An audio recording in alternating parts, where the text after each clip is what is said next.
dear, another Go Nagai work. I think I'm gonna want some help with this one. Hey, Malcritico! What? Wanna review another manga with me? Which one? Violence Jack. Alright, let me check what it's about. No! Damn it. Well, I've got no choice. Ladies and gentlemen, the reviewer who actually reviewed the Violence Jack animes.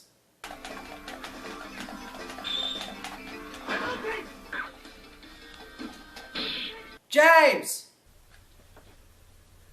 The fuck? Hey, it's me, Plutoburns. Oh yeah, what do you need, dude? Well, I'm in need of help. What kind of help? I'm reviewing the Violence Jack manga. Ooh, how fun. Yeah, and to be honest, I don't think I can do this solo. And since you did review the OVAs... Okay, so you're asking for my help and you want to do a crossover. Okay, that sounds perfectly reasonable. You are perfectly aware of what you're getting into, right? Pretty much. Yeah? Okay, let's head back to Kanto, dude. Oh, wait a minute, now I remember you, Yeah, you did that review on the manga where the girl fell in love with the dog who turned into a guy. Let me tell you, man, I thought that was going to end up in a totally different route, but, thank God for small miracles. You saw me, you saw me down the river now. I hope you're feeling happy now. Now you always have a sneer in your smile. But wake up, baby, you're so totally deluded. You'll end up old and lonely if you don't get a pull in your head. Hello, I'm Plutoburns. And I'm, James. Say, Pluto, what did you think of the new Mad Max movie? Oh, I thought it was one of the greatest things I've ever seen. I can't sing its praises enough. Well, what would you say we replaced Max with some effeminate whip and who just happens to stumble upon some random-ass rainforest that just popped the fuck out of nowhere? I'd say that sounds really bloody stupid. Well, tough titties, because that's the plot of this Violence Jack manga arc. For the untainted among you out there, Violence Jack is yet another super hyper deathcore manga from mangaka Go Nagai, luminary creator of Cutey Honey and Mazinger Z. Violence Jack is a gorilla-sized titan of a man with the fangs of a wolf who wanders around an Antarctic post-apocalyptic Tokyo, though realistically it's Kanto, but I'll let that slide, killing psychopathic bastards and wrecking the shit out of all evildoers. Also, he's Akira Fudo after the offense of Devilman, but that's a whole different story there. And just like Mad Max Fury Road with its title character, Jack is rarely the focus of his stories. He just wanders into the middle of evil shit already in progress and kills people until life is better. Now, I'm going to give a fair warning because, Pluto made me do it, but there will be some fucked up shit in this manga arc, and I'm not going to sugarcoat it. There pretty much is. And keep in mind, this is from the same series that featured the Slum King, who, essentially would chop off your limbs, turn you into a dog person, and then fuck you and make you his sex slave. Go Nagai is a man who never said no to a shocking scene. Even children aren't safe, so if you don't think you can handle this, back out now. So we start with a whole bunch of animals in a cage in the middle of the jungle, and they look grumpy. And then this guy in a tribal costume you would get from a party central comes by and starts feeding him charred human limbs. Gotta love that human-flavored bacon strips. The bozo wearing the alligator head is Kibara, and he runs things in this part of town, see? And by run, I mean organized a cannibal death cult. He's gone all the way with it, too, with his own transport elephant and heads on sticks. We cut to outside the jungle where we see someone is wandering around the wasteland. Then a gust of wind reveals that it's not a girl as you might think, but a guy.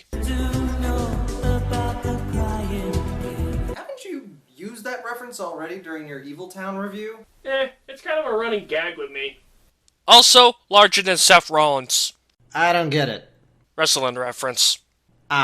This is Shingo, our, for lack of a better term, protagonist. He has a quick flashback to his parents dying in the Great Kanto earthquake that turned Tokyo into this nightmare.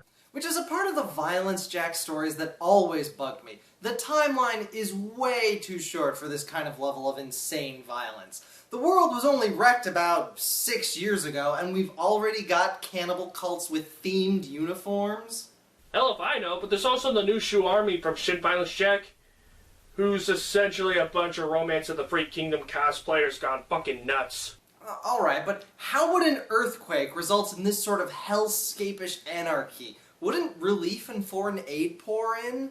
You're really trying to put logic into a Violence Jack story? Good point. Shingo feels a warm breeze coming from nearby and investigates. He then discovers a freaking rainforest that just popped the hell out of nowhere. Man, these new renovations for the Rainforest Cafe are pretty dark.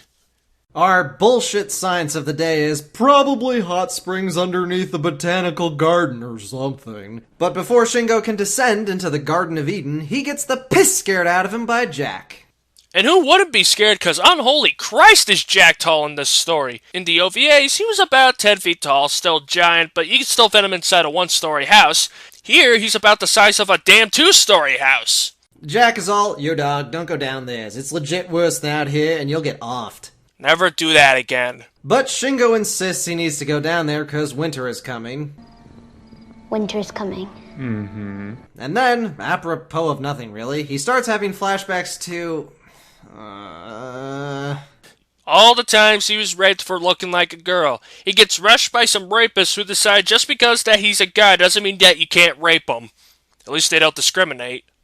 Oh, well, thank Hagen for small miracles. Shingo declares that he will go into the jungle because he is a man.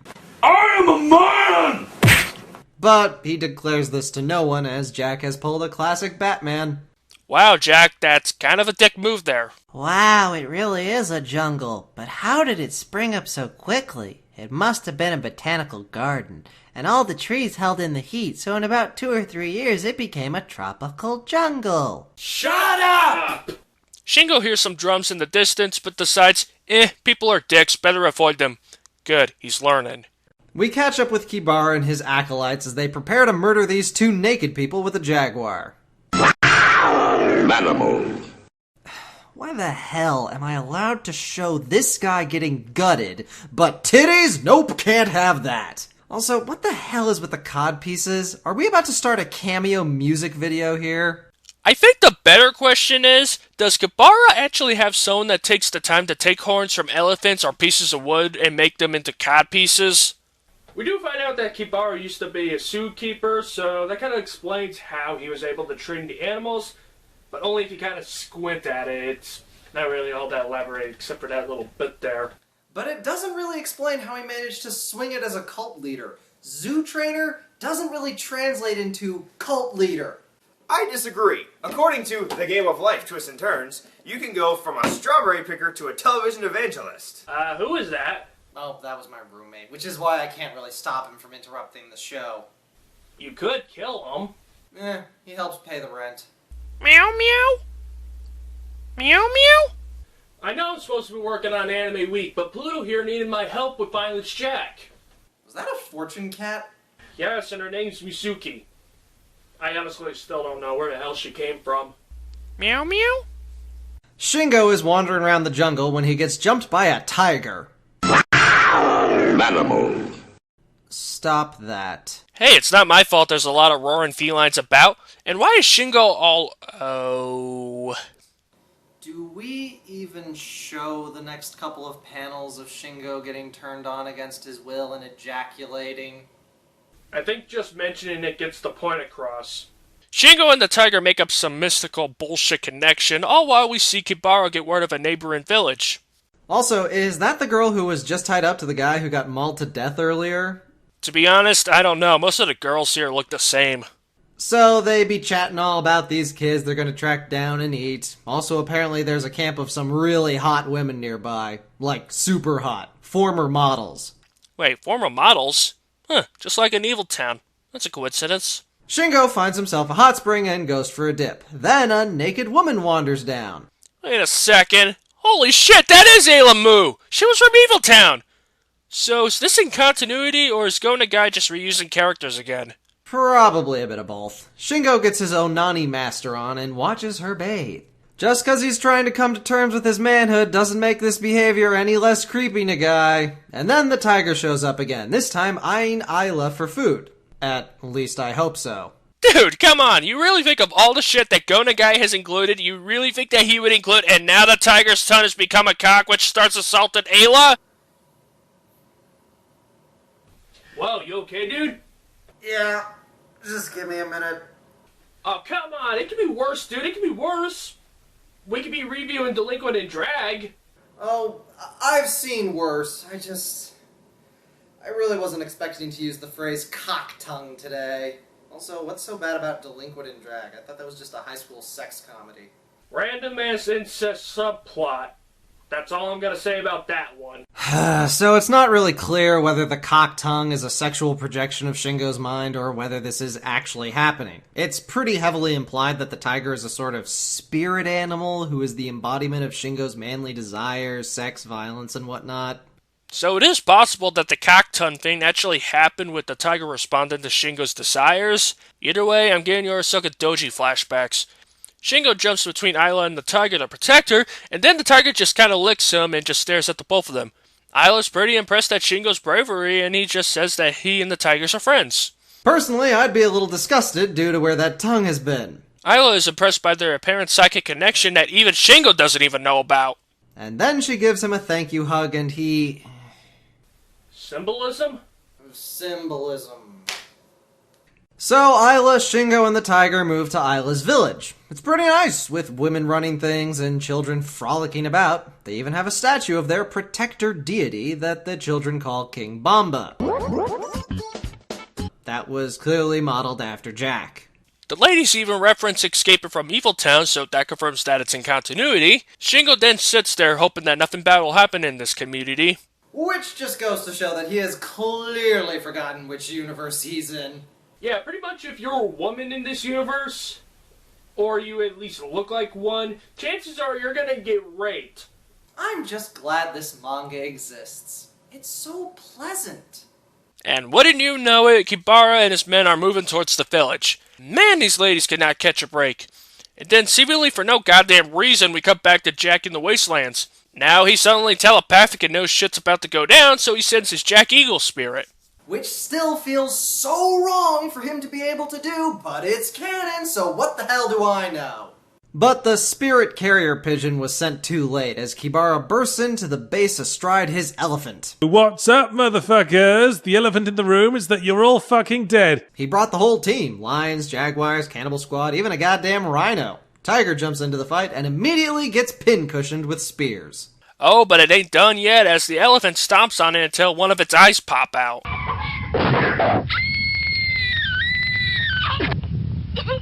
And then shit goes down.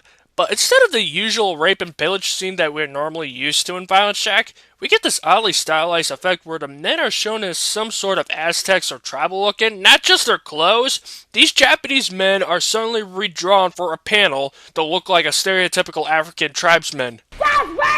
Time skip a bit and the village is burning, but it's okay because it's raining. Oh wait, all the children were run through with spears. False alarm, people, this manga's still fucked up. Somehow Shingo survived the attack, though fucked if we know how. Shingo starts beating on the statue of King Bomba, begging for the strength to save the women, when Spirit Eagle Jack flies in and, I think, fuses with the statue and Shingo. Now James, if it's all the same to you, I'm just not gonna show the next 10 or so pages of women being sexually tortured, if only to save me the trouble of censoring it. Oh, by all means, it's totally, it's your show, go ahead. Actually, there is one panel I just want to show, just because there's a reference I want to make. Okay, just one. Where there's a will, there's a way. Huh. I'll never watch Return of the King the same way again. Oh, really? Try listening to the Meow Mix jingle after this.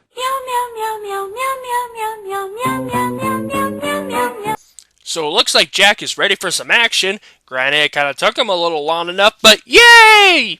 And he even brings the tiger back to life. It appears as though Jack is really the statue with Shingo inside of it or something. It's not explained, but it makes sense in a mystical bullshit way. And then there's some more rape, but thankfully Jack actually interrupts this time, rushing in with his tiger buddy. Kibara, giant fucking coward that he is, orders his men to attack while he runs off to get his elephant, because apparently he can't do jack shit on his own. Of course, that turned out to be a good idea, as Jack just rips through these guys like a threshing machine. Also, when I first read this, I thought that Jack literally tore this dude in two by throwing a piece of wood at his waist, but he's actually slicing him and his spear in two with his jackknife. Either way, I love that panel. This is what you came for, people. Watching a giant man with a knife brutally murder rapists. Was it worth it? Yes it was. Kibara, the little bastard, runs off to release all his animal friends. Jack and the tiger keep winning, but at least it's kind of a fairer fight. Now all that's left to see is Jack fight the elephant, which is going to be so damn cool. It probably was, but we don't get to see that. Nah, we skip ahead and see the aftermath of the fight. The women escaped and find Shingo amid the remains of the King Bomba statue. And the tiger's dead again because fuck you, audience. We close on the eagle flying back to Jack, no explanation there, and Shingo being cradled like a baby. The end! So that was Violence Jack, King of Brutes. How was it? It's weird, violent, and disturbing. What the hell were you expecting? The better question is, how does it stack up as a Violence Jack story? It's alright. It's got all the usual elements and structure of a Violence Jack story. It's the post-apocalypse, establish the asshole, fucked up shit happens, and then Jack kills everyone. I do like the jungle center for this, as it's a nice little change of pace, and the art is actually well done, especially on the animals. I also appreciate that Shingo was a kind of main character I don't think I've ever seen before. You could tell Go Nagai was going for some sort of growing into a man arc, though it kinda got buried underneath all the weird symbolism.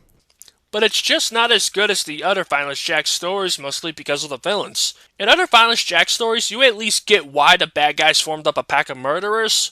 Mostly. It's the apocalypse, you gotta do something to get food. But hey, assholes, you're in a jungle, there's a shit ton of food around, why the hell did you form up a goddamn cannibal death squad with themed outfits? And Kibara is just a lame big baddie. He mostly just sits on an elephant and gives orders. His background as a zoo trainer gives him access to animals, but that doesn't really make up for how much of a loser he is himself. Also, his hat is really stupid. Yeah, and admittedly, for as twisted and screwed up Mad Solace was from Evil Town, at least he was honest about being a murderous raping asshole. Hell, he even had a moment or two of feeling his failure. He was even in love with Blue, who was transsexual. Kibara, however, was just a lonely asshole with a tribal fetish who talked down on women, but in reality was just a big old pussy who didn't do anything except run away. Well, if you're a Violence Jack or Go Nagai fan, I say give it a read, if you want. But really, if you want a good introduction to the series, I suggest reading some of the more earlier volumes of the series. It's kind of a little less fucked up, but... well, still is, but not as fucked up as the later chapters. I could be able to confirm that. Reading a Go Nagai manga is like watching the most base human id run rampant across the page. Fascinating and yet repulsive at the same time. I cannot recommend this to most people. This review is probably a lot closer than most of you are ever going to want to get to this. Thanks for joining me, James. You really helped me get through this. It's what I do, Pluto. It's what I do. Meow. Meow. Meow. Yeah, I'm coming. Till next time, I'm Plutoburns, and this has been Eagleland.